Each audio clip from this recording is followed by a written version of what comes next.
Huwag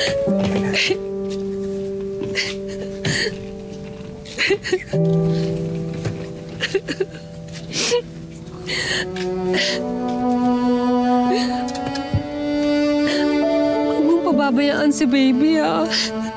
Huwag mong pababayaan yung sarili mo, ha? Ikaw din. Saka magpapahinga ka. Saka huwag ka masyado mag-alala.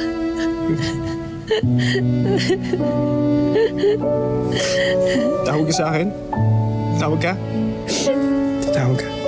Tatawag ako. Araw-araw akong tatawag.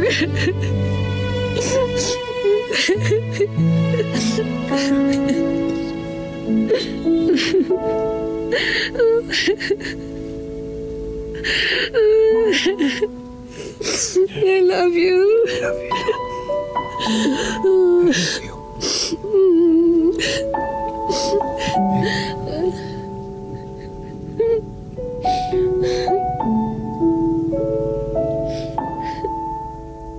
Umalis ka na. Hindi pa kita mag-alisin, ha?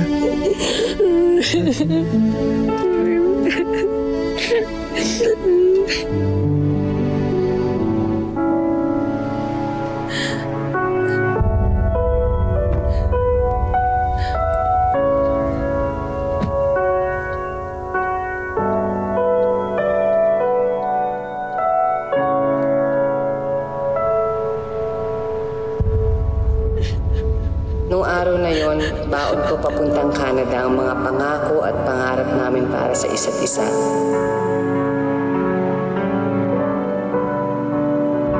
Hindi na ako nagdalawang isip pa nang matanggap ako bilang office cleaner sa Manitoba.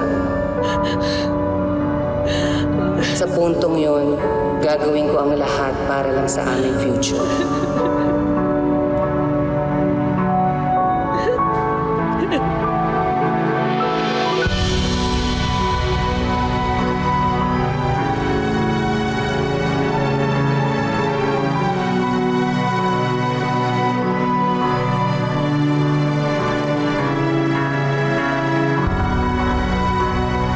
Agad kong na-realize, mahirap pala bumuo ng pangarap na nasa magkabilang mundo kayo.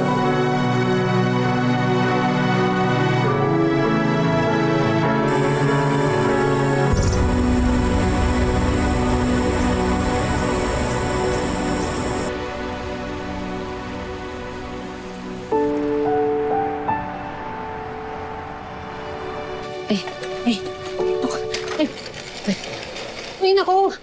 Sorry, naku. Naku, kasi yung nag-aalbruto pa yung matandang inaalagaan ko. Pasensya na talaga. Sorry. Ako, masanay ka na. Kasi ganito talaga dito. Kailangan, dala-dalawa yung trabaho mo para mas mabilis kang masenso.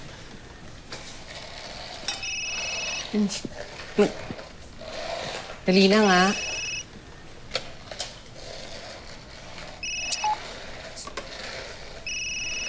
Ano ba yan? Sagutin mo na kasi bago ka magtrabaho. Sino ba yan? Partner ko. Inaatake na naman ng selos. Yan, kaya tawag ng tawag. Selos?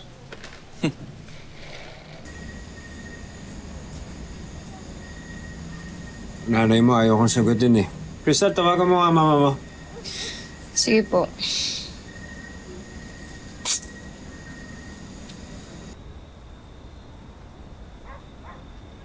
Ayan. Ay, ano ba ito?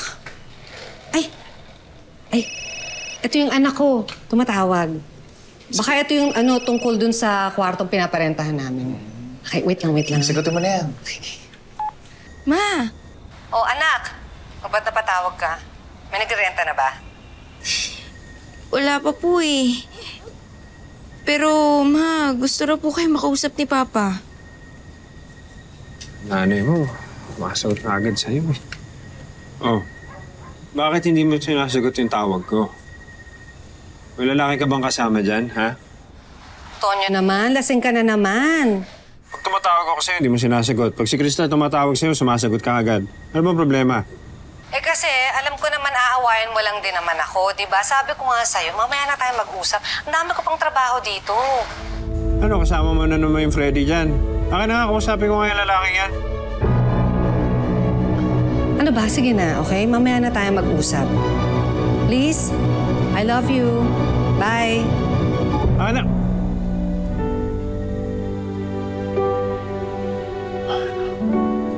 Anem?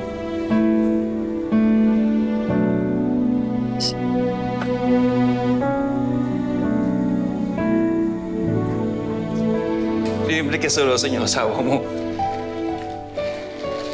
Eh di ikaw. Teka lang, ako? Bakit ako?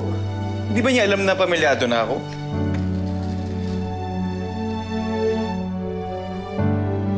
Hindi biro ang magtrabaho sa abroad, lalo na't may pamilya kang iniwan sa Pilipinas. Lalo na't alam kong may mga pagkukulang akong hindi napupunan. Maraming salamat sa pagsama sa ating istorya sa Tadhana. Nakaka-relate ka ba sa ating mga bida? Nako, i-comment mo na yan para sa iba't ibang kwento na punong-puno ng pag-asa at inspirasyon. Mag-subscribe na sa GMA Public Affairs at YouTube channel. I-click na rin ang bell button para lagi kang updated sa pinakabagong storya ng Tadhana.